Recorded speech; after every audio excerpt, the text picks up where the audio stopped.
பிடிச்சது என்னன்னா, இரும்பு கதவு அவன் போய் நிற்கும் போது அப்படியே பரலோகத்திலிருந்து ஒரு ரிமோட்டை வச்சு ஆன் பண்ணி அப்படியே தானா தானா திறந்துச்சாமோ. நோ எந்த டென்ஷனும். ஹல்லேலூயா.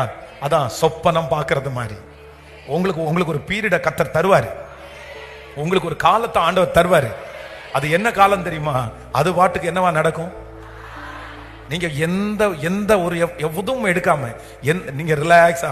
அதான் சிலருக்கு தோன்ற கல்யாண வீடெல்லாம் நடக்கும்போது பாத்தீங்கன்னா, ஊர்ல இருக்கிற அத்தனை பேரும் பாத்தீங்க அப்படின்னு சொன்னா அவ்வளவு அழகா கிளம்பி வந்து சாப்பிட்டுட்டு போட்டோ எடுத்து போவாங்க.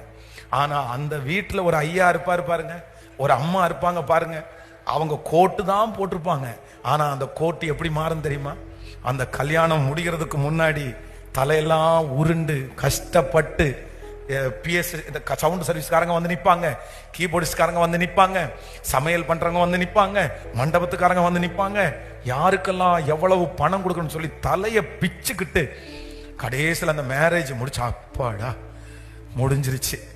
ஆனா ஒரு சந்தோஷம் கூட யாருக்கு இருக்காது, அந்த திருமணத்தை நடத்துறது இருக்காது. ஏன்னா எல்லாத்தையும் யார் தான் பண்ணணும்?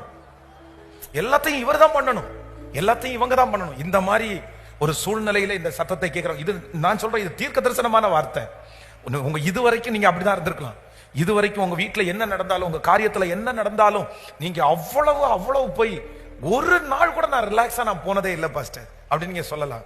ஆனா ஆண்டவர் என்ன சொல்றாரு அப்படின்னு சொன்னா, இல்ல நான் உனக்கு ஒரு காலமே வச்சிருக்கிறேன், உனக்கு ஒரு டைம் வச்சிருக்கிறேன்.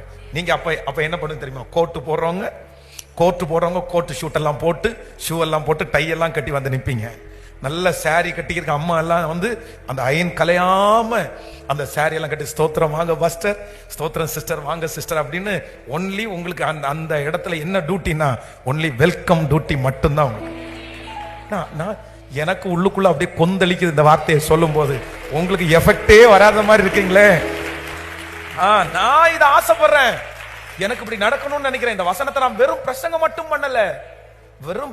பண்ணல, தியானிக்கும் போதே என்ன நினைச்சேன்னா, இது எனக்கு நடக்கணும்னு நினைக்கிறேன். அப்புறம் பிரசங்கம் பண்ணும் போது இது எனக்கு தான் அப்படின்னு மனசு சொல்லிட்டே இருக்குது. சரி, நீங்க வாண்டாட்டி போங்க, நீங்க ஒண்ணு பண்ணுங்க, நீங்க வேண்டாட்டி எனக்காவது கிடைக்கட்டும்னு சொல்லுங்க. ஆமென்.